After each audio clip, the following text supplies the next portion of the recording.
How can a country run its affairs as one entity when you are separated by something like 1,000 miles, over 1,000 miles? But they tried to run it. And what was the wisdom of the creators of a nation, which was in these two entities? A lot of people spoke about, Indonesia, different islands, if they are running their affairs, then why can't Pakistan run their affairs like this? But this morning we've been hearing perspectives after perspectives of that these two entities, if I choose to call, in the same nation, had very, very different cultural understanding of each other or the misunderstanding of each other.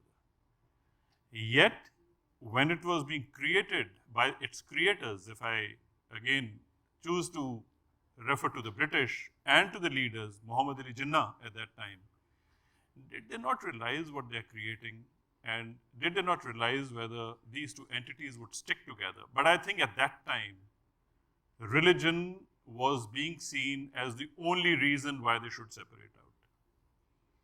Geography became, I think, a requirement of the British under the Great Game. They wanted Western Pakistan to be where it is. But what was so much in Great Game that they created East Pakistan?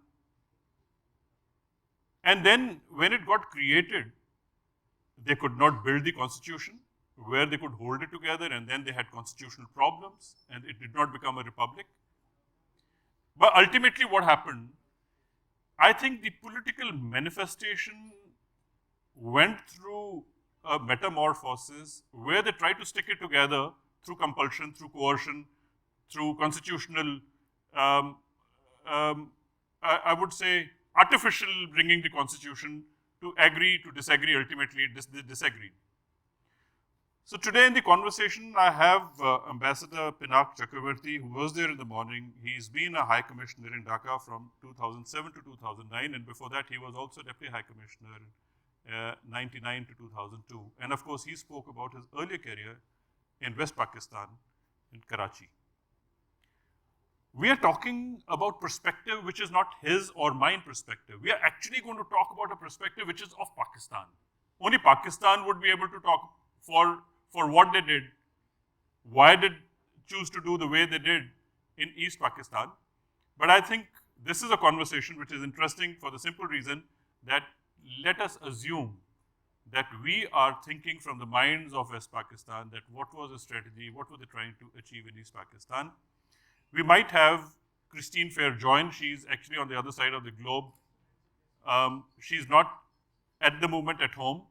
If she comes, well, she will join us. If she doesn't come, we will still do something to make her join. But before she comes in, I will request Ambassador Chakravarty to talk about what do you think Western Pakistan or Pakistan was doing in East Pakistan after they became an entity by itself. Then over a period of time, ultimately they landed up running a scorched earth policy. Why did it happen? And what were they up to? And what were the outcomes that they expected? Well, let me begin by stating something that some of you may have read about. It was a noting in the British archives during when partition was already decided that and that there would be two wings of Pakistan. Some very prescient British bureaucrat or diplomat, I don't know, forget his name now, wrote that East Pakistan is very likely to secede. Now this is 1947, 48. Very likely to secede or seek merger with India. This is what he wrote. Now the merger point is very interesting because at the fag end, when Pakistan was about to be created, I don't know how many of you know this, but some of the leading Bengali leaders of that time, including the Muslim leaders, Surawardi, Fazlul Haq, Subhash Bose's elder brother, Sarad Bose, etc., they wrote a letter to Jawaharlal Nehru saying that please do not divide Bengal.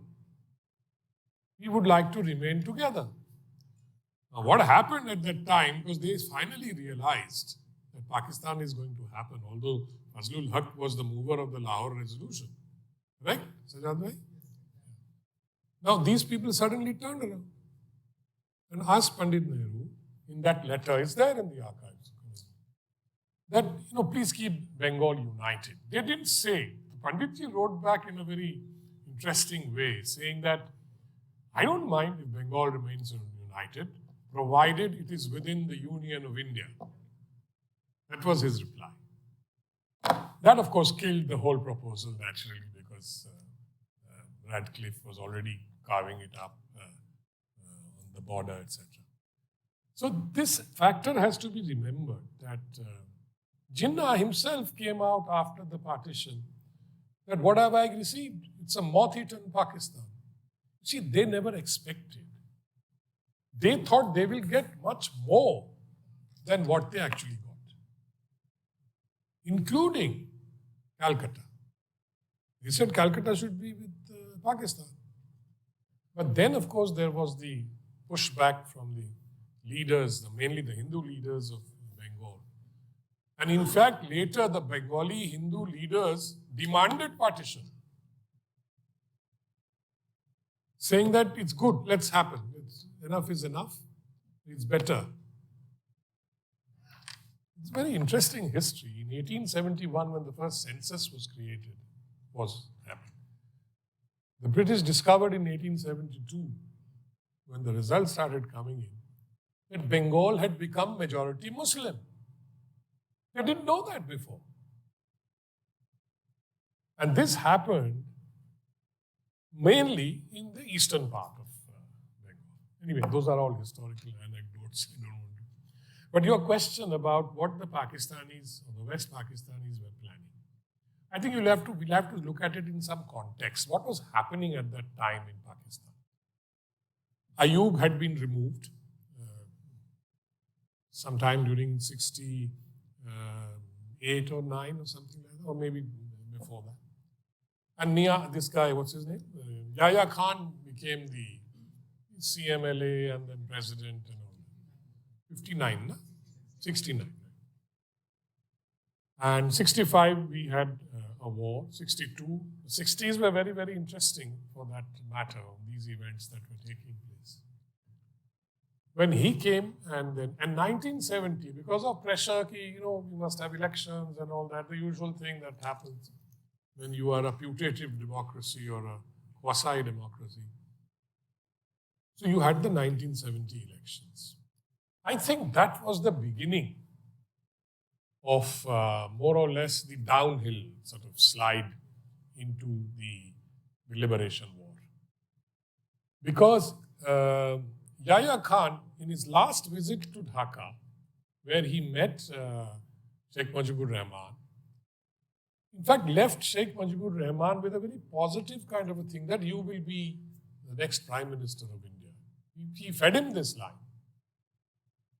And then there was another character we all know called Zulfikar Ali Bhutto, who was determined that Sheikh Mujibur Rahman would not become the Prime Minister. That led to a very serious problem. So the political problem then morphed into various other issues. Ambassador, to start flying in your army, in the aircrafts, and then, of course, India banned and did not give the Indian airspace to Pakistan, because the way things were brewing up, Kashmir, Fokker Friendship is burnt here in Pakistan after hijack. And then, of course, the entire lift had to be a sea lift. They had to go down into Arabian Sea over Sri Lanka and then go up into the Bay of Bengal and start supplying arms and ammunition. But the build-up happened. If the military build-up was happening, the Air Force, the tanks were being moved in there. Was it the intent, as we can assume, of West Pakistan Army that they will have to fight a war? Or all these tanks and planes were basically moved to have the resistance movement which was brewing up, to give a very military high hand, or even a signaling that, look, the military is there and we are strong, to quell through this kind of iron hand, military iron hand, or a military show in hand. So was the military move there to fight the insurgency or the freedom movement, or they had larger design? Is there any understanding of that? No, I don't buy the argument of a larger design. I think they moved in because they wanted to crush the Bengalis. It was as simple as that. And they realized that these Bengalis, they're non-martial race, chote hain, naate hain, although I am 6'1", but that doesn't matter. That this was the attitude. This was the arrogance and the whoopery of these guys from West Pakistan. Yeah, we are bigger, we are stronger, we will deal with these fellows and we'll make them see reason. Unko maar ke hum theek kar denge. That was the attitude. And that is why they decided to crush. And it happened after this guy, what's his name? Yahya Khan went back after that meeting, and that's when they launched the Searchlight and various other atrocities that they... So what was this American support all about? The Western world threatening India, you will go to war, we will, make sure that, we will snub you and we will take military action. Why was this warning coming to India when they did not expect India to do anything? Look, the US was acting in its own interest. And that was the opening to China. Look, I have mentioned this before, it was the height of the Cold War. The US policy during Cold War was containment of communism. You all know all this history. And they were trying to open up to China because China by then had fallen out with Russia. So they were trying to build up China to counter Russia. And that became such a, Kissinger went quietly from Islamabad to Beijing and all that stories are very much there. I would recommend that if you are interested, you should read The Blood Telegram by Professor Gary Bass. Very, very interesting. Archer Blood was the consul general in Dhaka, and he was one of the dissenters. And a lot of American diplomats, by the way, dissented officially as to US action, Kissinger's actions. And of course, Kissinger made sure that Archer Blood couldn't survive in the diplomatic service. So so what Kissinger was trying to do was to pursue his interest of opening up to China. And Pakistan was proving to be a springboard for that. But I think if you read his memoirs, you will know that Kissinger had reached the conclusion that East Pakistan will secede and will become Bangladesh. He knew that. So in other words, he was using this whole game to pursue his Chinese interest. Pakistanis, of course, were helping him, thinking that America will go to back them. America made that gesture of 7th Fleet, etc. But it was, I don't think they were serious about coming in there and trying to say, you cannot secede, etc. I doubt it very much. So I believe the Pakistanis also got assurance from the Gulf. Many countries sent them planes, of course, without pilots and some with pilots. And of course, during the war, they all took their planes away and landed up here and there. But the fact is that I understand that Americans' noise was more of a hot balloon, hot air, rather than actual intent that they would support Pakistan. But was Pakistan emboldened by these statements of America, and then they felt that the Indians won't come, and therefore they let the whole, Indian Pakistan army, not expecting Indian army to attack? Was that assurance to them, or they were just simply fools?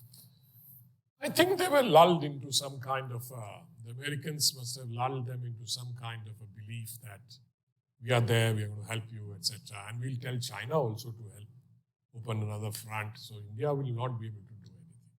You are probably right. I mean, none of us know for sure. But from what I have read in the memoirs and other things, that seems very likely. And Pakistanis were confident that the US will bail them out, and they could get away with what they were doing.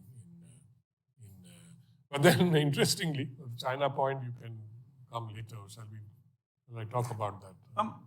Actually, I was looking at the Western perspective. In fact, I was talking to Christine Fair. If she's showed up, otherwise we will just ask her to, play a clip, and let's see the Western perspective on it, and then we will come back to how we think Pakistan was to do the business and win a war, or maybe not allow Bangladesh to be created, and alter the whole demography to make Bangladesh, not Bangladesh, but West Pakistan and Punjabi Pakistan. I mean, I think that was too much imagination. No, there was ethnic cleansing. I mean, after all, the 10 million odd or more people who came into India as refugees, 90% were Hindus. There was no doubt about it. And they were trying to do some ethnic cleansing also during this process. So let's hear what Christine Fair has to say. I have a record of it. If she joins, it's fine. Otherwise, she's already spoken to me. And let's see what the Western world has been thinking and what is their mindset on South Asia. And of course, she speaks a lot about 1971, unfinished agenda. She's also written very recently an article I was referring to. She has a view about whether India's actions in 1971 fulfilled India's objectives entirely. Obviously not. That's her argument. That was India left with a bigger problem because West Pakistan became more integrated, then it went in a different direction, became a nuclear weapon power, etc. So you've been watching Christine Fair, talk on the subject often. Many years. For many years. She has also given a perspective here. Do you think she's actually deeply into Pakistan affair, or she understands India equally well? Well, essentially South Asia, but yes, she's written books on Pakistan. And one of her famous books is that, the Pakistan Army. It's on the Pakistan Army, their way of war or something like that. Very interesting. Okay, so let's hear. Because she makes a very useful comment there, saying when Pakistan loses a battle or a war, it actually translates it into victory. Yeah, she's written in Garhwal Post also recently. So let's hear Christine Fair. Please play Christine.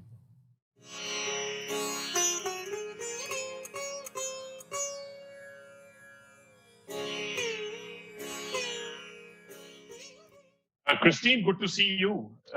In fact, these years are not easy years when you talk about geostrategic discussions on any issue. But what is significant is that you and me are talking about at a time when India and Pakistan both became independent countries 75 years back. And also, we became independent, but we were also partitioned. But don't you think so? This partition was ill-founded and built on fault lines. And do you think that the creation of Pakistan was done in the manner of location? Was it a Western design as part of the great game? Or was it something which was naturally to be what it became? Christine, your views. Well, first, thanks for having me. So on the question of partition, I can say definitively the British did not want to partition India and Pakistan. This was not anything that the British had desired. And the reason for that was that they built a fairly complicated security architecture to manage threat frontiers coming from Russia via Afghanistan, as well as the Chinese, right? That they didn't want partition to happen doesn't mean that they were not culpable for the way in which partition did happen. But I think that blame can really be apportioned across multiple parties. So I think the first thing that people might forget is that the Indian National Congress withdrew from government when the United Kingdom declared war against Germany on behalf of India. And immediately the Britons put into jail those Congress leaders. And during this period, the Muslim leaders really had the sole ear of the British.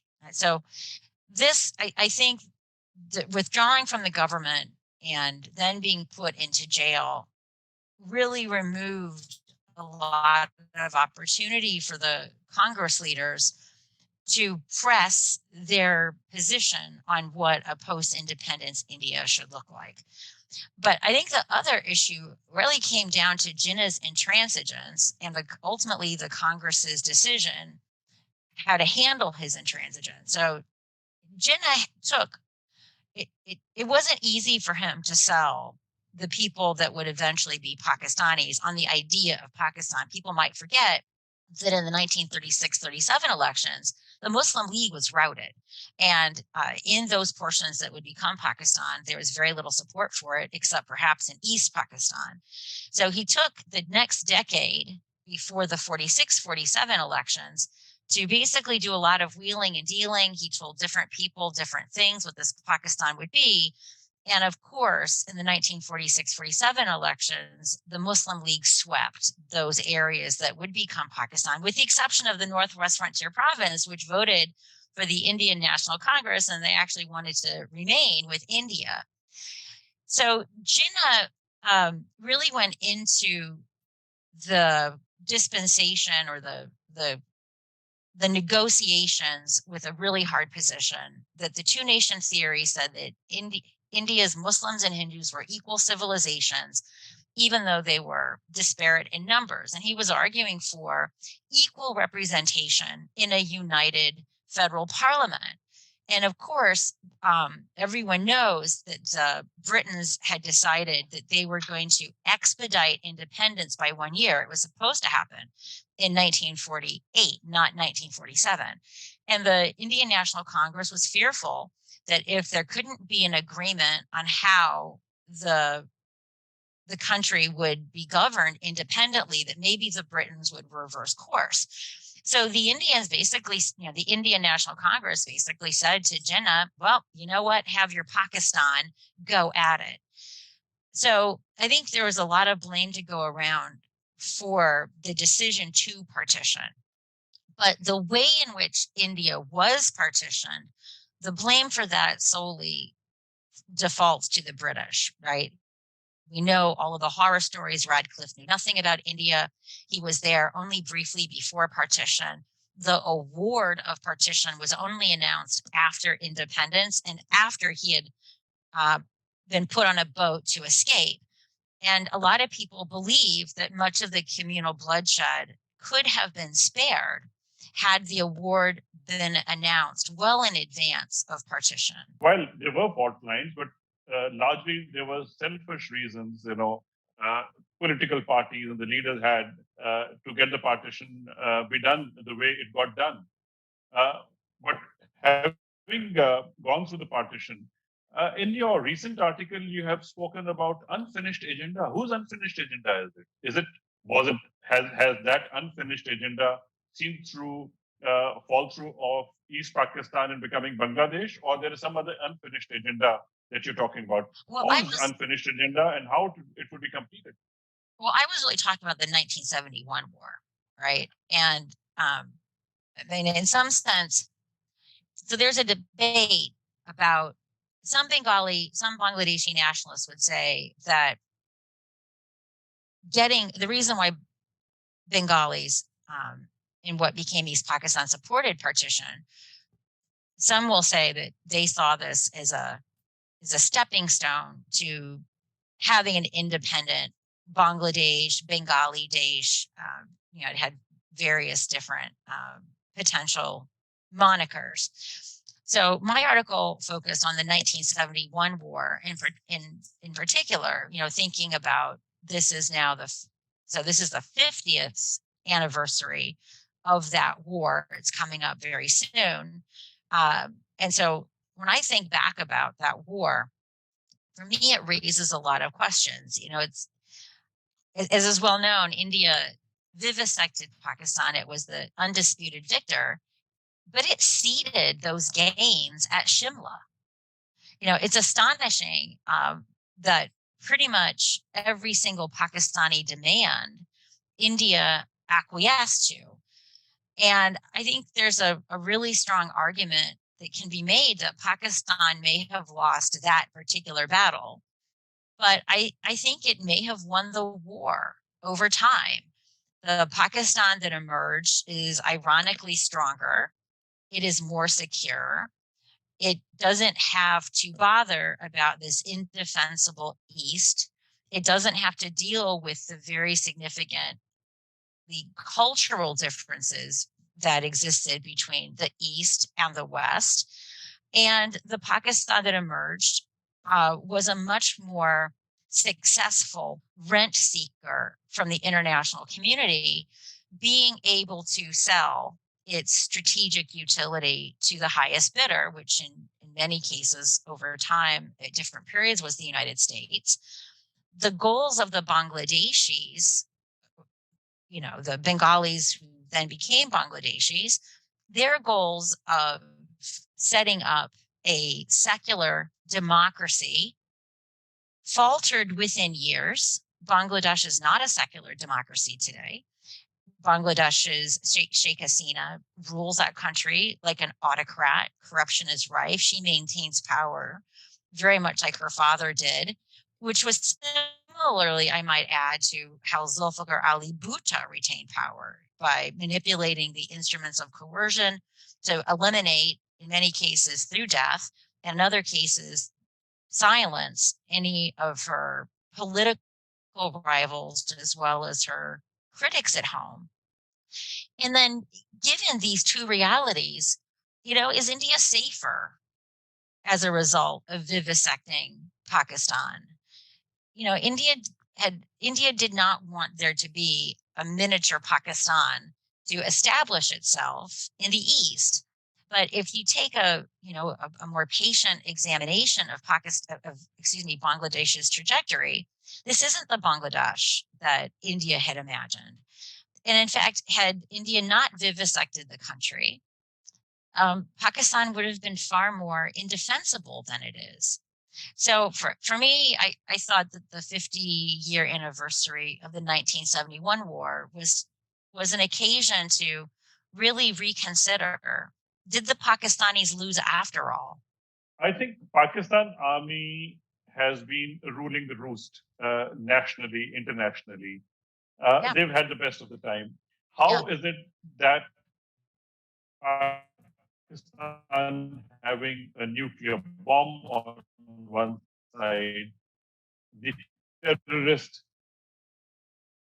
on the other side?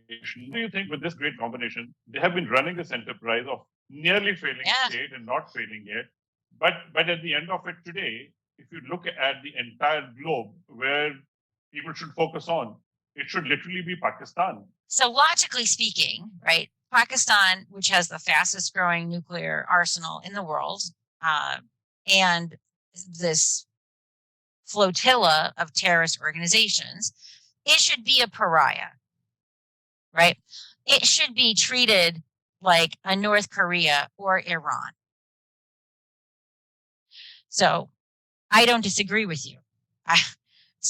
But I also understand how others have a different opinion about how best to handle it. It's a view that I reject, but it's a view I also understand. They believe, so this is just good old-fashioned nuclear coercion, right? So what Pakistan says, and it's interesting, this doesn't work when Iran or North Korea does it, right? So which tells you that there's something else going on, that this isn't strictly speaking logic. But what Pakistan essentially does is that it holds a gun to its head and it says, pay me or I'm going to shoot myself. Pakistan continues to coerce the world to keep writing checks.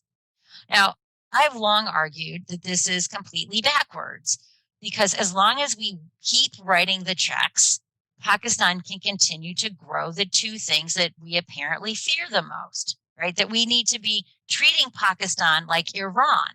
Pakistan has bought a lot of lobbyists, right? Lobbying is a large budget for it. And then it also uses illegal. When you say lobbyists from where? Well, lobbying is legal in the United States. So there are firms that Pakistan has hired over time, many firms, in fact. So are we saying that actually Pakistan Army, Al-Qaeda, Taliban are all going to be security guards for the Chinese to extract minerals from there? And yes. And that is how the stability would come, only for the sake of Chinese. Don't disturb Chinese. They are at work and we will guard you. That's right. Exactly. So do you think this calculation that I'm talking about, or this formula that I'm talking about, for the sake of Chinese, will see some amount of stability? Otherwise, I do not know. I would like to ask you in Punjabi, Pakistan da ki hoega? Wo hi hovega. This is the other thing about Pakistan that people don't get, right? Kuch nahi hovega Pakistan nu. kuch hovega Pakistan de under. Lekin Pakistan nu kuch nahi hovega, right? As long as the under samajh gaye ji, as long as the Pakistani Taliban don't attack the Punjab, they don't care. As long and they typically don't. I mean, they made a big miscalculation in 2009 when they attacked in Bunair, and then they went and began attacking in the Punjab. Like they attacked the Punjab police. They began attacking. We used to call in those days Islamabad Islamabad, right? Because there was so much violence that was going on. And when they came after the Punjab, that's when Punjabis decided that the military had to do something. But as long as they are killing people in the Northwest, well, now Khyber Pakhtunkhwa, in Fatah, and in Balochistan, this is just called collateral in support of the Pakistani victory in Afghanistan.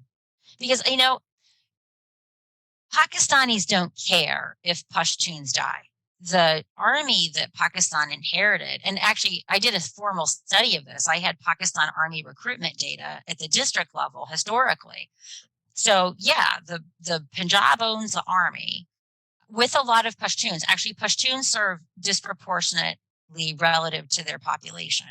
And of course, Baloch and Sindhis are underrepresented. So in general, the Punjabis, with collaboration from some select elite Pashtuns, own the army, and the army owns the country. Thank you very much, Christine. It is crystal clear the way you speak about Pakistan in details, but I suppose future will tell.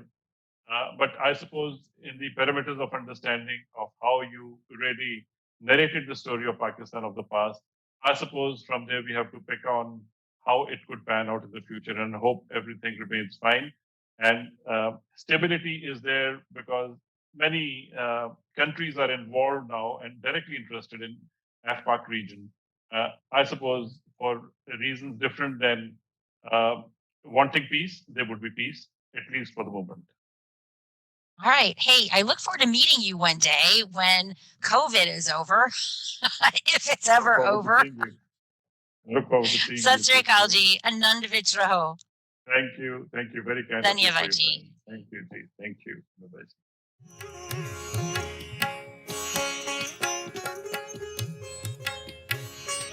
This is General Cardo's poetry, which we're going to talk about a little later. I've had a good conversation with Ambassador Chakravarty before we got Christine to speak about. But before I go back to his concluding remarks, I'll throw the house open just in case there are any comments on our discussion. Any questions, any ideas, or any point of view, please feel free to discuss.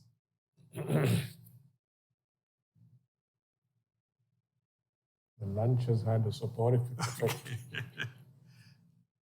Thank you. Yes, sir, please.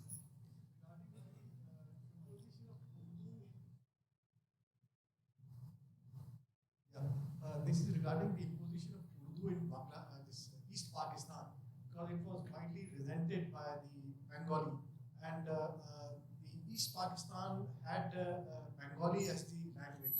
There was a big struggle going on in northern Pakistan, East and West Pakistan. This is just because my boss, Mr. late Pranam Mukherjee, was writing in the Mumbai. Then he was discussing this. So I thought this factor can also be there. Indeed, it was. And I think Bengali nationalism was there. And I pointed to the fact that the leaders, both Muslims and Hindus, at one time wanted a united Bengal. No, that was the Bengali nationalism at work. That that we don't want to get divided. So religion is not a factor. These were the arguments at that time. But certainly the Muslim League was quite successful in East Pakistan. But later on, the things started changing when they started seeing the behavior of the West Pakistanis. They realized that, we are going to be second-class citizens here. And in fact, in Chakravarty, when in 1956, I think, wanted to called the Awami League as the Muslim Awami League. Sheikh Mujibur Rahman objected and said, no, we will be Awami League, not Muslim Awami League. So by then itself, things were, the flavor was changing as to what happened. And then, of course, you know the history, 6 points, Agartala conspiracy case and all that. Till you reached 71, the final sort of, hurdle of the War of Liberation. So that is how I see it. And indeed, there's no doubt about it that Bengali language nationalism played a huge part of it. Even today, Bangladesh government has got the UN, proposed to the UN, and UN accepted the 21st of February will be International Language Day, because that's when the language nationalism, they want that to be recognized. Thank you very much for your deep insight into how we think Pakistan would have intended to go into East Pakistan and do whatever they wanted to achieve. But ultimately, it was ultimately a miscalculation. Miscalculation. So I suppose in next sessions, we will know that how India was drawn into this conflict militarily. Thank you, ladies and gentlemen. Thank you, Ambassador. Thank you, sir. And in absentia, Christine Fair, thank you very much. And let me thank you, General Saab, for having me. It's been a great